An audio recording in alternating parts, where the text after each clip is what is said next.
Hey everyone, welcome back to another episode of Small Biz Stories. I am your host, Dr. LL, and with me today, another Jersey girl, although she's a transplant now. She's left the state and gone to Maryland, but that's okay.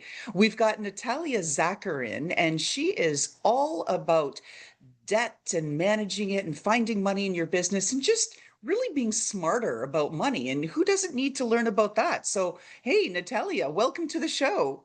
Thank you so much for having me. I'm super excited for chatting, to chat with you today. Excellent. Well, we like to give people who are just tuning in through Spotify, our Heart Radio, whatever it is, where they don't have the benefit of the visual experience. We like to paint the picture for them. Okay. So, for the auditory folks, talk to all of us about who you are, kind of what you look like, the room you're sitting in, just kind of give us the sense of the space, and then we'll dive into the show. Sure, absolutely. So, my name is Natalia. I own an accounting firm. We do bookkeeping and fractional CFO work and payroll. My space is, it actually used to be a child's room. And so I have like shiplap, I think it's called behind me, as a cool little wall behind me with all my plants, because I like to have that Zen feeling with my plants behind me. And I sit in a gamer chair because I work a lot. I don't actually game, but I have a gamer chair because they're super comfortable. And I pretty much live in this room a lot. But yeah, excited to be here today. I love it. And she's got this pop of yellow, looks like some maybe little yellow, like a succulent plant with a little pop of yellow planter, and Yes, it's just really cute. it is actually. I've got, you can't see it very well, but I've got little ceramic pieces that my daughter made in the kindergarten behind me. That's Oh, what it is. big It's a little heart, big pot. heart. Excellent. All right. So, Natalia, in your gamer chair, let's dig in here and get into the show. So, talk to us about what you, Natalia, are really good at. Not your business, not what you do, but what are you personally like really, really good at? I think I'm personally really good at picking up patterns. I'm actually very creative. Even though I'm an accountant, I'm still extremely creative. And I think because I'm creative, I can see a lot of patterns in things that normally people can't see patterns in.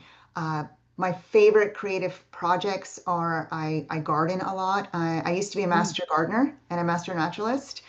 So I love planting and gardening and seeing the patterns of what works and shapes and sizes and colors and then I see that also in other aspects of relationships and hiring and a lot in businesses. So I think it's actually really helpful to do both.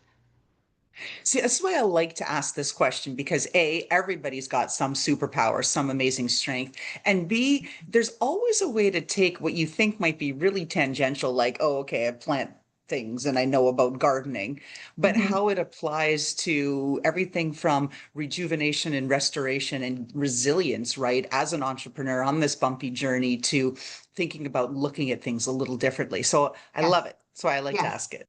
yes. And actually, planting is it's delayed gratification, and owning a business is truly delayed gratification also.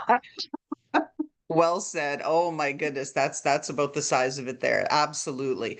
So let's dig into figuring out some of the context because I've had a lot of small business owners on the show, and you see the numbers from SBA and SCORE and these sorts of national groups where they're saying now that about two-thirds of small business owners have a loan and they're Mhm. living off the loans and the credit cards. So we've entered into kind of a weird time. What are you seeing economically with respect to your client base?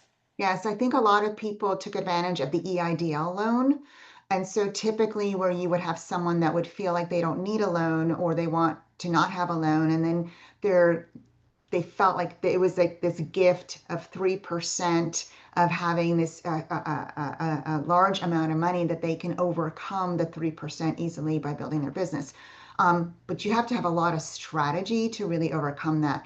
So what I'm actually seeing is people with these very large loans of over $200,000 typically, or over 100,000, and they are just paying the minimum, and they haven't really strategically been able to take that money and really use it to build their business to overcome that big nut now that they have to get rid of, or they've used all of the money already. So that I've seen that too, where they're just paying it back and they actually don't have the cash. So let's dig into that a little bit more because one of the things with this podcast we really try to do is talk about the mistakes that either our entrepreneurs and business owners as guests have made themselves, or I've shared my own too. I've made many, many, many, many, many, Many, too many to many, count. many. But we also like to have it from the perspective of the expert like yourself in like financing and managing structured debt and all of this to talk about the mistakes that you're seeing in your client base without, of course, we never call out any clients, but No. we talk about general trends. You who says you see patterns in gardening and things, talk to us about some of the mistakes beyond this one here that they overextended or they're not paying strategically that small business owners and entrepreneurs are making right now with respect to their finances. Yes, I think one of the biggest mistakes is either they don't have the foundation, which is a really good, accurate, timely bookkeeping. And then if they do, they don't actually know how to review the numbers and what they mean. So the first piece that I always talk about is understand having the information, having the foundation, and then being able to review those numbers and then take that information and create budgets and forecasts. So to go beyond that. And the reason why those things are really important are because number one, not understanding where you are now and not understanding where you are headed is you're getting blindsided. So it doesn't give you time or opportunity or more options to micro correct or do something a little bit different before you end up in trouble. So I love having budgets. So if you're overextended and you have a bunch of debt, a budget is wonderful because it gives you the opportunity to really sit down and see where you're spending, what does that look like, and how to maybe tighten your belt a little bit in order to live within your means. So living within your means is number one, and number two, you're an entrepreneur, so you don't have a ceiling for how much money you're making. You have a lot of opportunity. So once you understand what are those expenses that you have, how to build revenue even higher, so that and that includes sales and getting really good at sales and what is that, whatever that means, and forecasting into that so that you are making even more money. So I'm not like a big fan of, hey, don't go get your $5 coffee. If your $5 coffee inspires you, go ahead and get that $5 coffee every day if you want to, or have a nice car if you want to, but make sure that you understand your means, your budget, and then make sure that you also are building your revenue and your profit. Oh, I love it. So that's the kind of thing because you hear a lot about having to go to an extreme. Mm-hmm. Either you've got to really put on the show and say, "Oh, I'm here, look at me, I'm killing it. I've got this, I'm renting this place, I'm renting that. Look at my Lambo in the driveway." And this whole influencer nonsense, right? So that you get perceived as being a brand that's being successful. And then the flip side, it's total austerity, right? Where you can't even go for that $5 coffee. And so you're just trying to hide and hang low. Yes. But we've got to find a way to make it work for us, right? All within the numbers. Now, I'm going to poke the bear a little bit here on a couple of things. So, having been one of these founders and having gotten into it with a lot of the folks I've mentored through different accelerator programs that I've been a part of, either as a participant or led as the mentor. Here's the question. So when you say like, oh, before you get too far behind in your bookkeeping and or find a problem and refine it, so many founders I've talked to have said, yeah, but that's what like CPAs do. Like they'll figure that out. Like just do your thing. You don't even have to do it and track it. Then like, okay, come April, they'll just figure all that out for you. Don't worry about it. Oh, yeah. That is one of the biggest things that we find is that, and some CPAs are at fault also because they'll say, just send me everything and, I'll get it all prepared for your taxes. They're not helping you if they're doing that, for instance. And also, what are you doing to evaluate your profitability regularly? Having a profitable business means that you have to evaluate that business and see what's going on. Just looking at how much cash you have in the bank isn't enough because you don't know if you're going to have that cash in 2 months down the road, maybe 3 months down the road. I think a lot of people look at their bank account and they say, oh, I think I'm doing okay. So I still have cash in the bank and the cash is improving. But what is that term? If you don't measure it, it doesn't happen if you don't measure it. I forgot what that term is, but you need to measure things so that you really know if you've got profit leaks.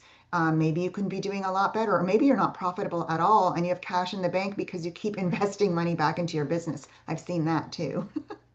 Yeah. And I think that expression is, or one of them related to it, is that if you don't measure it, you can't improve it, Yes. right? Something along those lines. And for those not having the full visual experience, we just saw little black kitty cats poking his head in through the I know she corner. keeps trying. I keep trying to push her away, but here she comes. There she is. Hello, kitty cat. Um, A second angle I want to poke the bear at is with respect to forecast, because I get into this a lot with my Mhm. mentees. People are like, I don't know. I have no freaking idea how much I'm going to sell. It depends. Like maybe the market wants it, maybe they don't. So forecasts are just bunk anyway. They're crap. I totally can't tell you how much I make until the quarter's over. Then I can tell you how much I made. React Yes. to that. So, the whole purpose of the forecast is to understand what your metrics are. So, we sit down first and we talk about what are your goals. So, for instance, if you're at $1 million in gross revenue and you want to grow to $2 million in gross revenue, taking into consideration any kind of seasonality or anything else that's going on, or maybe you're closing like this big deal in a couple of months, taking all that into consideration, and we actually map it out month over month over month. And then what is affected by that revenue? So if your revenue builds, typically your payroll will go up, right? If you have a product, your cost of goods will go up. The cost of that to create that product. A lot of other things might stay the same, or some things will increase. Maybe your insurance will go up. So we take into account all of the different things that will be impacted by a change in revenue. And then we map out where do you need to be in profit, and it's usually higher than what your competitors are at or where the standard industry is at, because we don't want to be standard. We want to be above standard. So we map out what that profit would look like and how much cash you need. And like just as a typical amount, we want you to have a minimum of 3 months of cash of all of your expenses in the bank. Some people say at least a minimum of 3 months worth of payroll. I like having a minimum of all of your expenses in the bank. That gives you cushion. So when we map all of that out, what we do is we meet every single month. And then we say, this was what we targeted as the revenue and all of the other numbers. This is what actually happened. And here's the variance. And then that starts the conversation. Why didn't we get to these numbers? Why, or maybe we overspent, maybe the revenue wasn't as high, maybe payroll was a lot higher. Those conversations are where the magic really happens, because then you really start understanding your business as a living, breathing being, because it's an entity unto itself. So you really start understanding the dynamics of what levers affect other things. And can you talk to us a little bit about this concept that we had some back and forth before we started the show, and to bring you on, that clients can find money in their businesses, and sometimes that you look at it a different way and like, oh, there might be money in that. What does that really mean, short of having some hidden pot of gold at the end of some rainbow somewhere, or some really wealthy Sure. relative who is about to drop off the planet, right, and leave you a nice little package? Where does this found money come from? Can you share? Sure, there can be so many different places. It could be maybe a service or a product line. Maybe you haven't increased your prices in a really long time. The price increases are really important. If you have, I'm sure everybody can tell we're all being squeezed by all of our vendors, and they're all increasing prices. All of your software is going up, your utilities have gone up, fuel has gone up, the cost of people and payroll has gone up significantly. For instance, someone that you could have hired for $50,000 back 3 years ago probably wants 65,000 now, with the At same level least. of experience, at least, right? So with all of those increases in all of the expenses, if you haven't done a price increase, that's probably one of the places where you Hmm. should be able to find a lot of money. What does that mean? That means that maybe some clients or customers will fall off, or you won't have as many people buying. So then you need to be really sure if your lead generation and your marketing and your sales are working, because you'll have to talk to more people. If your prices are higher, you're going to have to talk to more people because Mhm. you'll get a few more no's. And that's okay, because you just get better and better at that. Another place to find money is, that's why budget is really important, because you start finding that you're using things that you set up a long time ago that you're no longer using, or it's a duplicate. So there's could be software, there could be other items that you're paying for on a regular basis you don't even notice. And I just realized I was paying for Voxer. Everybody was into Voxer a couple of years ago. It's like this app, and I was paying $100 a year for it. So it's an annual renewable, and I probably forgot I had it. And it's only $100 a year, but that could be $100 in my pocket. Why would I spend it on something I'm no longer using it? So, take the time to actually really look through some of your expenses. I'm sure there are things that you don't need anymore. Um, the other thing, and this is going to be one of the big ones, so increasing revenue is a big one, but also increasing efficiency. So look at Mm. your people. Are they the best fit for their positions? Are they the best fit for your culture and your core values? Are they aligned with your mission? Are they efficient and effective in what they're doing? Do they need more training? Do they need to be in a different position? Do they need to have better metrics and KPIs so they know what's expected of them? And if they're not a good fit, are you transitioning them out quickly so you're not losing more money? So that's a big one. Ooh, and ties into like it queued up as you were talking a few things around the emotional connection. So having worked with a gajillion people like in corporate and in startup world, Mhm. what I've noticed is that women tend to hire fast and fire slowly. Men, of course, it's the inverse. Men tend to hire slowly but fire fast. And I've seen that women just have that deeper emotional connection. Oh, I don't want to raise my prices because then I might lose some customers and I don't want to upset them and I don't want to do this and I don't want to do that. And so they hesitate to their own detriment. Have you seen this pattern? Yes, and actually, I can fall into this pattern too, so I have tricks. Okay, Yes, perfect. Share your tricks. Women yes. to So women here. Let's talk. yes, women to women, we do often feel like we don't have as much value, or we're afraid, or we're very nurturing, so we want to help people, and we feel bad about charging them appropriately. Yes. So there's a couple ways that I deal with that, because I have those feelings as well. With hiring and firing, I'm very strong in first of all, I feel that the business is an entity unto its own, and it needs protection above all people. So the Mm. business needs to be protected above any one person. It's because it's an entity. If the business doesn't survive, your clients also get affected. All the other employees get affected. So the business itself is more important than just one single person. I hate to put it that way, but if you start thinking that in terms of that, it actually makes it easier. The business has to be healthy and it has to survive, because a business is doing good for the economy, doing good for clients, doing good for other employees. And like the ripple effect of what your business is doing is far beyond what you could even imagine what it is. So don't forget that, or keep that in mind. The second thing is to have a consistent way of hiring and firing. So a wonderful book on hiring is called Who by Jeff Smart and Randall Street. And you can read it in a couple of hours. It's a really easy read. But they have a system of 3 interviews. Mm. One interview is just a 15-minute quick interview, just to see if you're going to even spend more time with this person, if they're a good fit.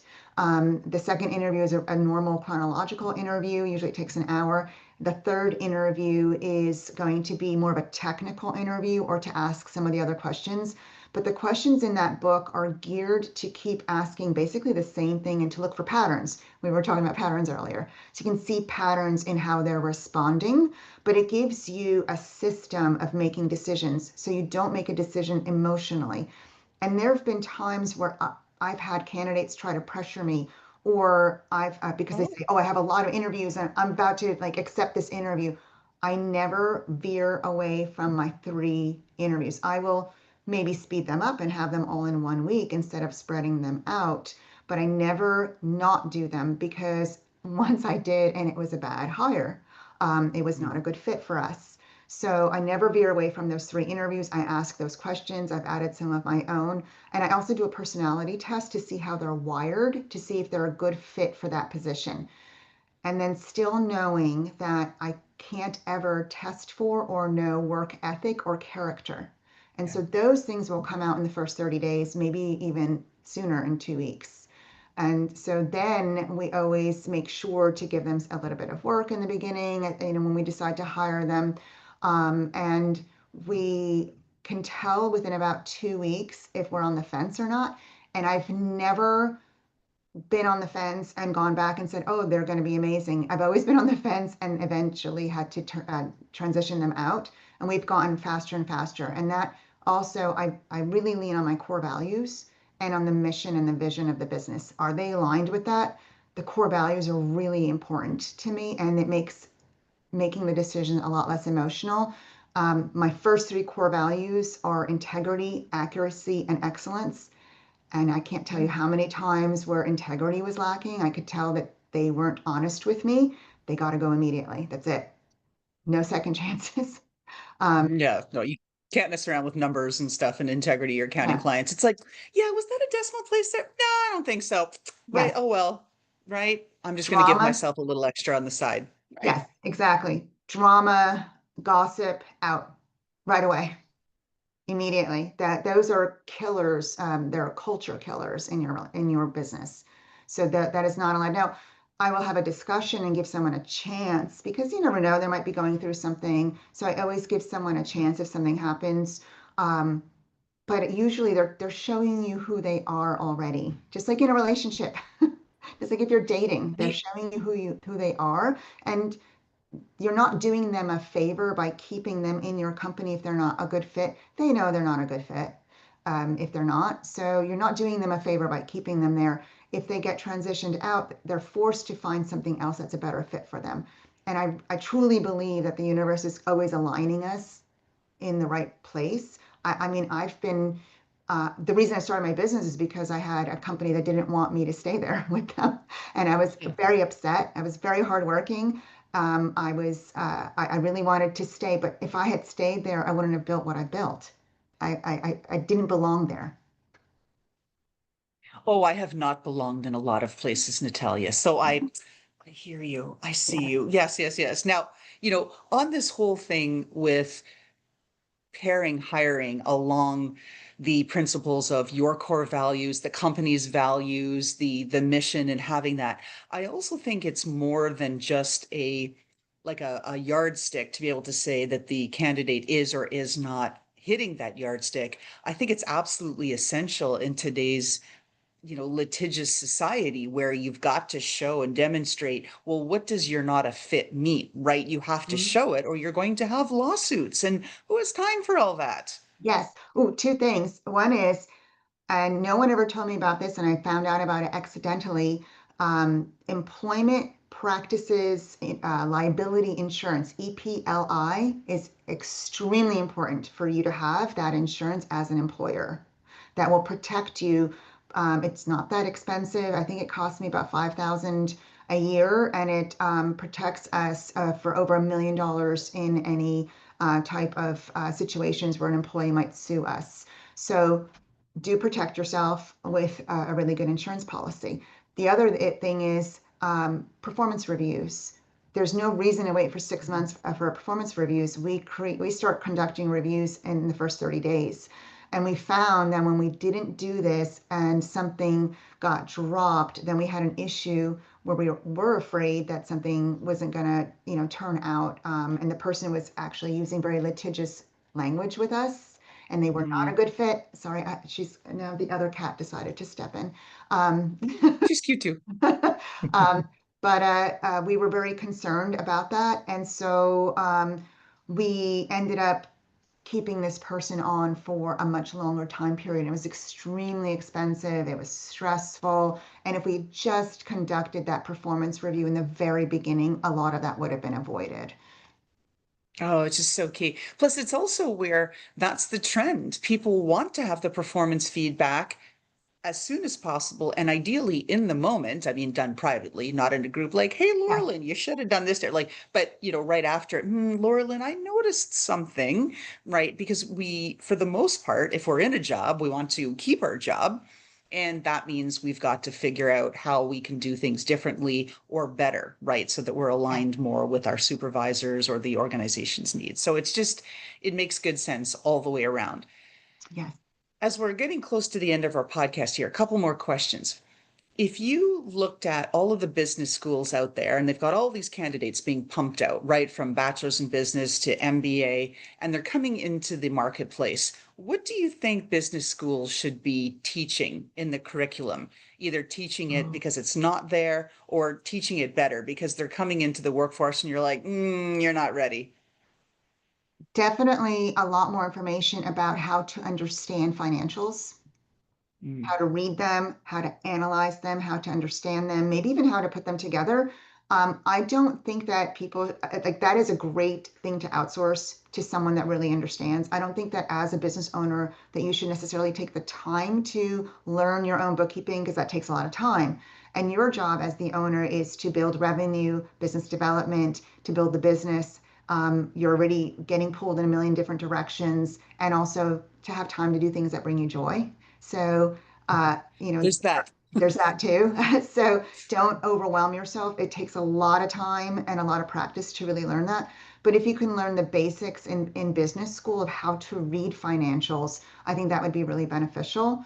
The other thing that I think that's really lacking and not a lot of people talk about is getting very good at sales and lead generation. As a business owner, no one's going to have as much skin in the game as you do.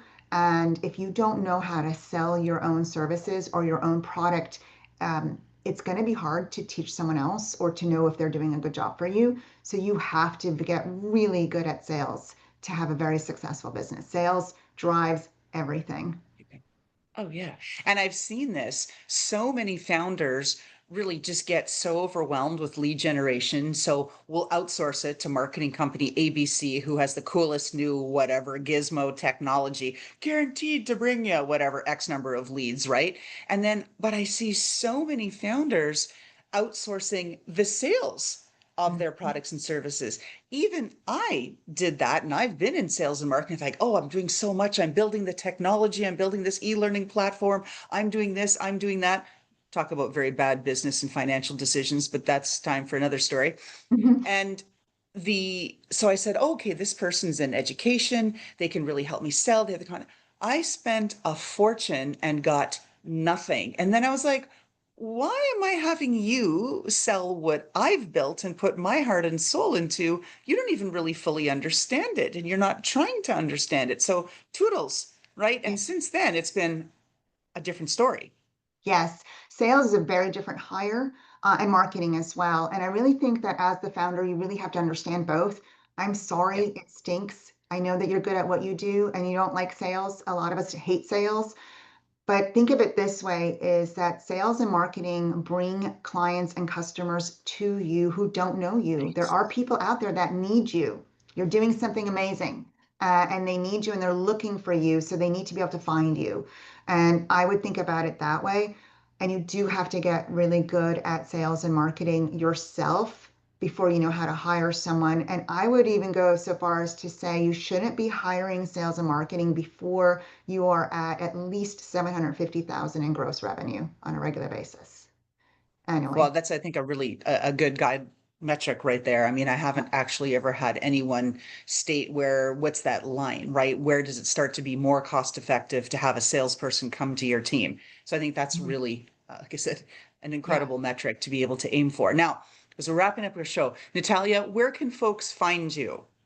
absolutely. So we actually made a special page for your audience, and it would be under www.zacharinconsulting.com/S as small business stories SBS. So zacharinconsulting.com/SBS for small business stories. And folks, don't worry. All of the links are going to be in the podcast. So again, those with the auditory experience going like, wait, I'm trying to drive. How do I write this down? Don't worry. Don't worry. We've got you covered. It's going to be in the notes.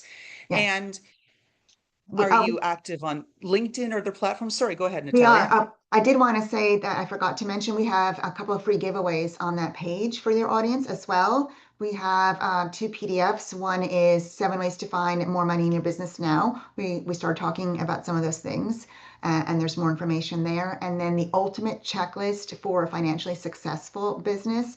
Some of it is very foundational, and then it goes up into more advanced ways to to be financially successful.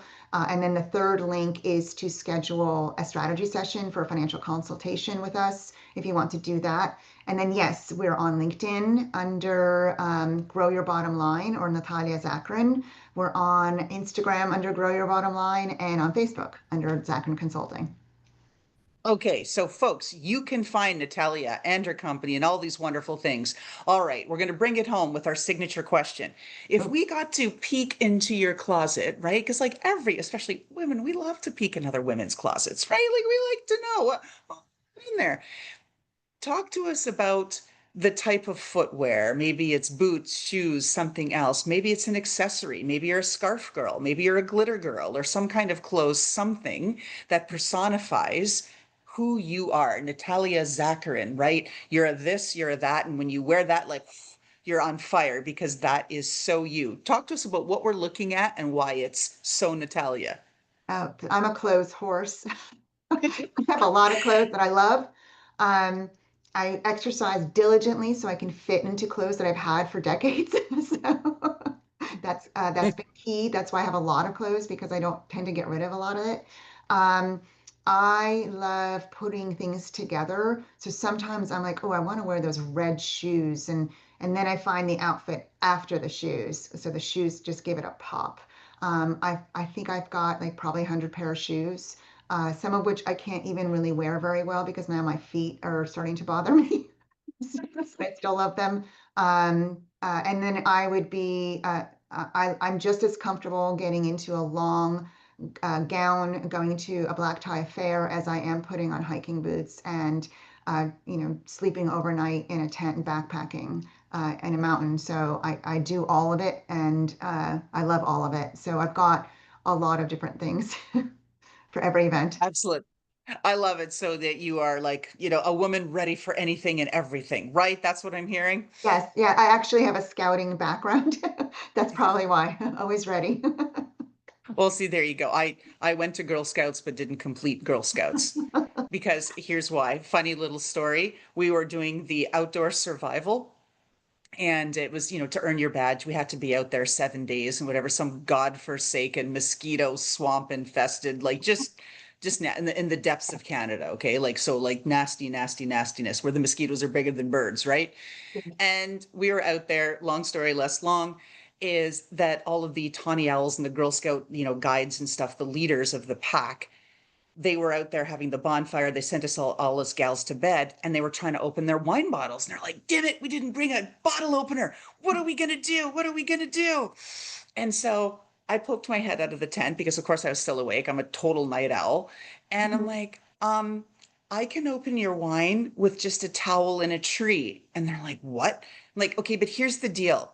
If I do, I get my badge, I'm done with Girl Scouts, and you send me home tomorrow. And they're like, done, done, name it, Laura. That's your price. I'm like, that's my price. So I took my towel and I went up the tree and I banged out every wine cork for them. And they were like, and then the next day I was home, no more mosquitoes, and I got my badge and I was done. But so I didn't really do the Girl Scouty thing. Yeah, but I think you are still a scout at heart because you figured things out. You're like the MacGyver of Girl Scouts. Absolutely. And if it comes to wine and like funny trick, it is a funny trick over the years, like through college and all this going to parties. And people are like, no way, $20. I'll bet you $20 you'll pop the cork or you'll spill it. I'm like, $20 now, guaranteed. Here you go. Doodles. Right. Yeah, Amazing. it's party tricks. Anyway, with that, Natalia Zacharin, founder of Zacharin Consulting, thank you so much for being on our show and giving us insights on how we can find money in our businesses and how we can better manage our debt in businesses. Thank you, Natalia. Thank you so much for having me, Laurelyn. It's been great. I've enjoyed every second. Excellent.